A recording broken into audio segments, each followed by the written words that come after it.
I cannot get enough of Jada Pinkett Smith commentary on Instagram. It's not beneath me. It just is not beneath me. It's comments are pouring in. They are hilarious. I think we all collectively are agreeing, and it's moments like this are rich in culture only because it shows that we aren't so far away from each other. Like, we all agree that women should have basic respect for their husbands, and what Jada Pinkett Smith has been doing over the last couple of years has been anything but. It's hard to watch Will Smith with his tail in between his legs. Like I said, I am not trying to pretend he's a victim. I believe he's an accomplice in all of this. I think they have lied to the public about their relationship. They've pretended. Once again, it's progressive, it's forward, and secretly, these people are miserable. They're miserable. She is cheating on him. I have no doubt that he is also cheating on her. Now they're trying to spin it into some progressive narrative of, actually, we weren't even together. It's just who we love. And now Jada Pinkett Smith has come out. She cannot stop talking about Tupac, her one true soulmate. And she says that her and Will are not going to separate. She believes that they are going to live together again one day because she's going to have to take care of him because he's getting old.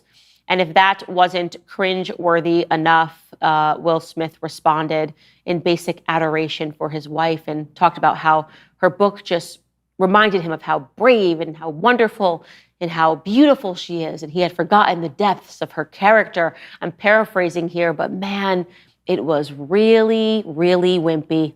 Total wuss. It's just so embarrassing. And you really have to wonder about their children. Let me show you a clip of Jada on the Today Show speaking to Hoda about working on their marriage. If you find another great love, or if Will finds another great love. There's no finding another great love. And I think that's the point. It's like we are in a place now that we are in a deep healing space. And we are really concentrating on healing the relationship between us. So it may not be the divorce on paper anymore? There's no divorce on paper. I mean, not on paper. There might not be a divorce in theory anymore? Yeah, no, we really have been working hard. Oh. It's a wonderful, beautiful story. I don't know. It feels like Cinderella to me, right? We're all waiting to be swept off by a handsome prince, handsome Bel Air prince, only so that we could have a fake relationship for 10 years, smile in public, and sleep with our children's friends, sleep in separate homes, and convince the public that we're still a unit and together. That is what Hollywood is, ladies and gentlemen. It's just so funny to look back and to consider, all of us, I think, when we were young, looking out into Hollywood and thinking, this is exactly what I want to be like. I want to be like this person, that person. I think when I was 12, I was obsessed with, like, Christina Aguilera. Everyone has the person in Hollywood they were obsessed with. And then finally, when you get to actually peek behind the curtain, it really is the Wizard of Oz. These people are cowards. This is nothing to be aspiring towards. As I said in prior episodes, if you got up today and you went to work and you made it back home and you are supporting your family, you're a better person than 99.9% of these people that are promoted in Hollywood. I'm going to show you a couple of comments that really, really tickled me regarding this matter before we move on. First and foremost, this guy hit the nail on the head. Tommy Drexel says, Tupac probably faked his death to get away from her.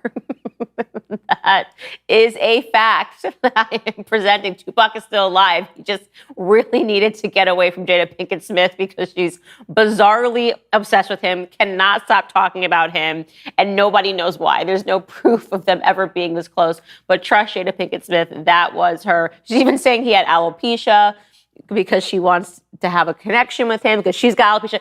Who knows if he had alopecia? We can't confirm any of this stuff. Jada just wants you to know it. And so he unfortunately had to fake his own death to get away from her. Next person, this made me chuckle just because I think this person genuinely is concerned for Jada. They want to know what's going on. Littlest Ocean writes, someone needs to make sure that her meds are not interacting because she is acting off the chain right now. And maybe it is. Sometimes you get a bad cocktail of pills, and this person just wants to make sure Jada is okay. Jada, are you okay? Will, are you okay? Wink if you need help. We definitely know that you do need help, Will, because you are an entirely castrated man. Moons ago, I covered Maren Morris. You probably don't know who she is because she's not that big. You do need help, Will, because you are an entirely castrated man. Many moons ago, I covered Maren Morris. You probably don't know who she is because she's not that big of a singer. But it was relevant because she was obsessively attacking my friends, Brittany and Jason Aldean, simply because they're conservatives. And I want to be clear, Brittany and Jason Aldean are not so in your face, attending marches and protests. They just don't hide who they are, because why should they have to fit into the Hollywood bubble? Why aren't they allowed to be country, considering that country principles reflect so many of the best values that America has? The values of yesteryear. They sing about their families. They sing about missing their moms. They sing about loving their children. Music that I would allow my children to listen to. Yeah, it's a far departure from what we're seeing amongst the LA elites and the singers who want to sing about broken families, who want everybody to be trans, everybody to be gay, and want to dress up like Satan, a la Sam Smith, and twerk on top of other men. I mean, that's the other option that we have. And so I used my platform, and I often use my platform to cover culture because I think it's really relevant. And Maren Morris's near obsession with Brittany and Jason was bizarre, calling Brittany Aldean insurrection Barbie, simply because she hasn't hidden the fact that she supports Trump. She had nothing to do with any insurrection, the insurrection that never was, rather. But that was just a way to try to castigate her, to be nasty towards her. She had an issue when Jason Aldean's song, which talked about those old principles of family, of loving your country, hit the charts at #1, and she announced that she was leaving country music because she couldn't fix it.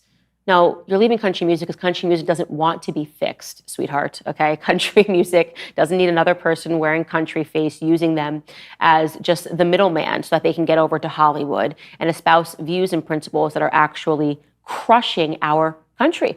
We are not surviving this progressive narrative. Well, she's back in the news again after all of her nastiness over the months. People are wondering what is going on with her. Why is she so horrific to the people that helped her have the small platform that she already has? And the answer finally arrived in the form that Maren Morris has filed for divorce from her husband, Ryan Hurd, after 5 years of marriage. Now, I want to be clear, there is rumors, and they seem to be adding up, that he was cheating on her.